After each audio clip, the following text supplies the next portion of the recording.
Hello दोस्तों, स्वागत है आप सभी का आपके अपने यूट्यूब चैनल जैकपुर पे। आज के इस वीडियो में हम लोग क्लास 9 का साइंस का न्यूमेरिकल का पार्ट थर्ड देखेंगे। इसके पहले भी हम लोगों ने पार्ट 1 पार्ट 2 देख लिया है। आज के इस वीडियो में हम लोग पार्ट थर्ड करेंगे और इंपॉर्टेंट सवाल को देखेंगे जो आपके ऑब्जेक्टिव एग्जाम में पूछा जाएगा। तो चलिए स्टार्ट करते हैं। यदि आप हमारे चैनल पर पहली बार आए तो प्लीज़ सब्सक्राइब करके घंटी के बेल आइकन को प्रेस कर लेना, ताकि हर एक वीडियो का नोटिफिकेशन आपके मोबाइल पर जाता रहेगा। वीडियो के डिस्क्रिप्शन में जाइए, वहाँ पर आपको सभी का लिंक मिल जाएगा, जैसे प्ले लिस्ट का लिंक हुआ, टेलीग्राम, व्हाट्सएप ग्रुप और इंस्टाग्राम, सभी का लिंक आपको डिस्क्रिप्शन में दे दिया गया है।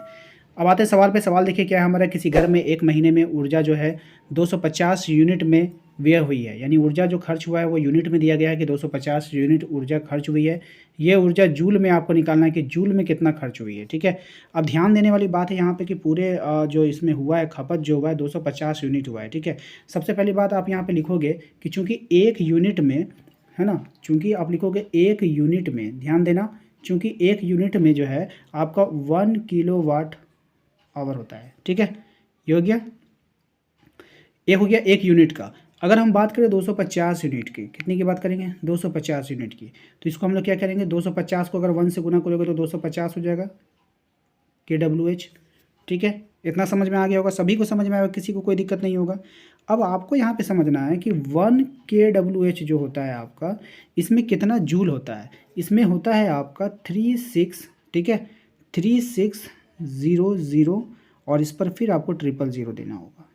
ठीक है, यानी अगर आप इसको काउंट करोगे तो 3 2 5 0 यानी 36 लाख जूल हो जाता है। ठीक है, 1 किलोवाट आवर में। ठीक है, समझ गए, इतना जूल हो गया।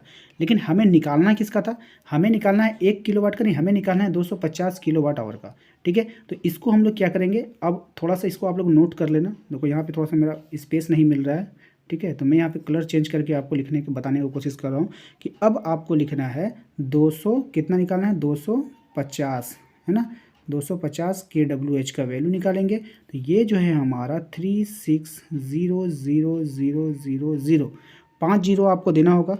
5 जीरो देने के बाद इसको आपको गुना करना होगा किससे, 250 से। जब आप इसको गुना कर लोगे ना, तो इसका जो आंसर निकल कर आने वाला है, मैं यहाँ पे लिख देता हूँ, इसका जो आंसर फाइनल आंसर आएगा वो आपका हो जाएगा 9 पे कितना जीरो आता है वो देख लो पहले। 9 लिखना, 9 लिखने के बाद आपको 3 2 5, है ना, 3 2 5, अब 5 या 3 8 जीरो आपको देना होगा। सबसे पहले यहाँ लिखना 90। ठीक है, फिर उसके बाद लिखना 00, 00 लिखने के बाद फिर एक 00, इसके बाद फिर आपको देना होगा 000।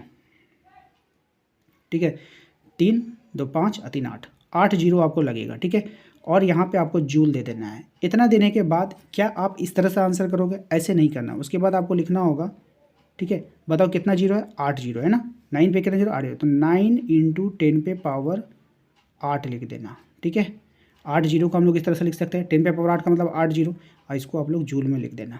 यही आपका क्या हो जाएगा, आंसर हो जाएगा। तो उम्मीद करते हैं कि सभी को समझ में आ गया होगा। चलते हैं दूसरे सवाल पे।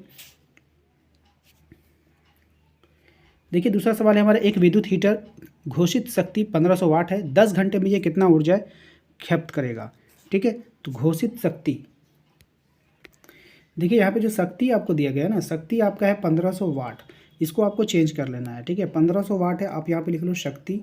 ठीक है, शक्ति बराबर आप लिखो 1500 वाट, फिर लिखो बराबर। ठीक है, 1500 वाट बराबर फिर लिखो 1500 डिवाइड बाय 1000। जैसे ही आप इसको 1000 में व्यक्त करते हो ये किलो वाट में बदल जाता है। ठीक है, 2 शून्य से 2 शून्य काट दो, 1 जीरो पे जब आप पॉइंट लगाओगे तो 1.5 KW। ठीक है, यहाँ तक सभी को समझ में आ गया। मैंने चेंज कर दिया, शक्ति को किलो वाट में बदल दिया। ठीक है, इतना करने के बाद आपको जो समय दिया गया है वो समय नोट कर लेना। समय T बराबर कितना दे दिया है बताओ, 10 घंटा। कितना दिया है, 10 घंटा यूज होता है। ठीक है, अब इतना आप लोग नोट कर लो। इसके बाद मैं इसको मिटाऊंगा, एक फार्मूला लिखूंगा, उसी फार्मूला पे इसको बैठा देना है। ठीक है, देखो फार्मूला में डायरेक्ट लिखता हूँ, खपत की गई विद्युत जो होता है, जो डायरेक्ट लिख देता हूँ फार्मूला। तो आपको क्या बोला, घंटे में कितनी ऊर्जा उपयोग हुआ है, तो आपको लिखना है खपत की गई ऊर्जा। ठीक है, खपत की गई ऊर्जा बराबर जो फॉर्मूला होगा वो हो जाएगा शक्ति इनटू, ठीक है, कुल समय,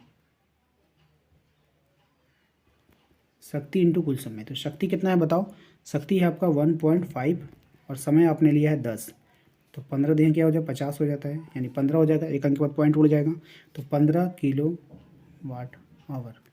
ठीक है, यही आपका क्या हो गया, आंसर हो गया। इसको आप लोग नोट कर लो। तीसरा सवाल देखो क्या है, 1500 केजी द्रव्यमान की कार को जो 60 किलोमीटर प्रति घंटा की वेग से चल रही है, रोकने के लिए किया गया कार्य क्या होगा।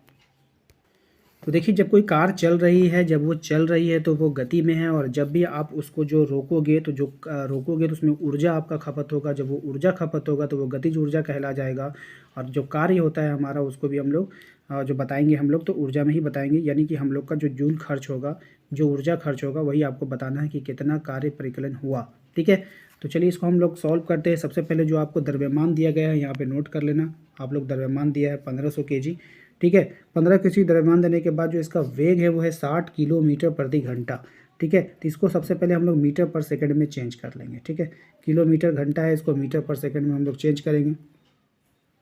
ठीक है, कैसे होगा देखो, ये होता कैसे है, वेग यानी v बराबर लिखना 60 किलोमीटर पर आवर। इसको चेंज करते हैं तो ये 60 हो जाएगा।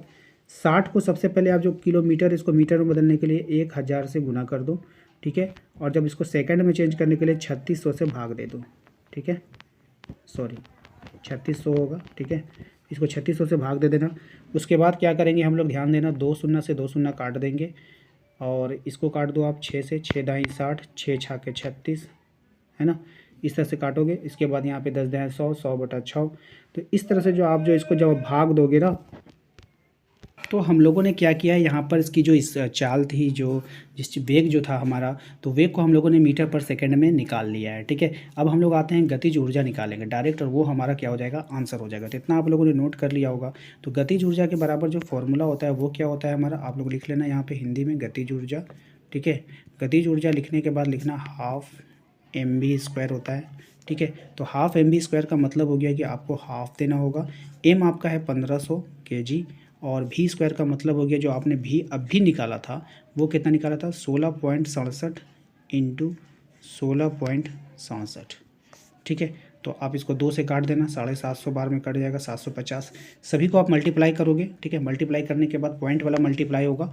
सभी को जब आप लोग सॉल्व करोगे तो आपका आंसर आ जाएगा 208,416.67 जूल। ठीक है, और यही आपका क्या हो जाएगा, आंसर हो जाएगा। तो उम्मीद करते हैं कि आप लोगों को समझ में आ गया होगा। वीडियो अच्छा लगा है तो लाइक करना है, चैनल पे यदि पहली बार आएंगे तो सब्सक्राइब करके घंटी के बेल आइकन को प्रेस कर लेना, ताकि हर एक वीडियो का नोटिफिकेशन आपके मोबाइल पर जाता रहे। मिलेंगे हम लोग अगले वीडियो में। Thank you.